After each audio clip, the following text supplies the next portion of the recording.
Nous entendons à nouveau aujourd'hui l'évangile des bergers, celui qui a été lu à la messe de l'aurore du jour de Noël. Aujourd'hui, notre regard est particulièrement tourné vers la Vierge Marie que nous célébrons sous le beau titre de Mère de Dieu.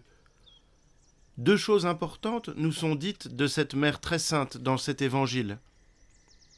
La première chose, c'est que Marie écoute et se tait. Marie, cependant, retenait tous ces événements et les méditait dans son cœur. La Vierge Marie nous apprend que nous devrions plus souvent nous taire que parler.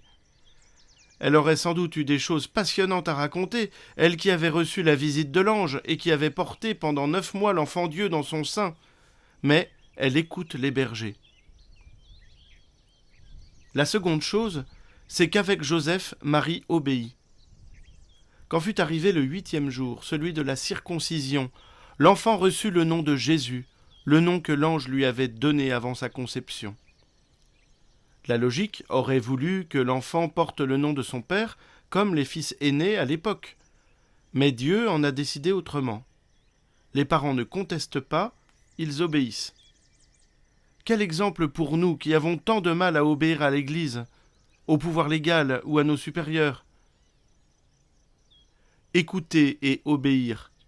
Voilà deux chemins complémentaires par lesquels la Vierge Marie a accompli sa vocation de Mère de Dieu. Écouter et obéir, c'est par ce chemin qu'elle est devenue la Reine du ciel. Écouter et obéir, c'est aussi le chemin que Dieu nous propose pour suivre le Christ en cette année qui commence.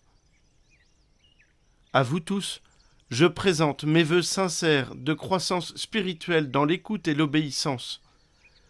Je vous souhaite de comprendre avec Saint Jean-Baptiste qu'il faut que nous diminuions pour que le Christ grandisse en nous.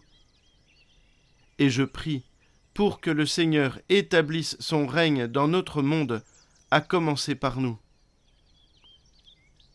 Que la bénédiction de Dieu Tout-Puissant, Père, Fils et Saint-Esprit descende sur vous tous et y demeure à jamais.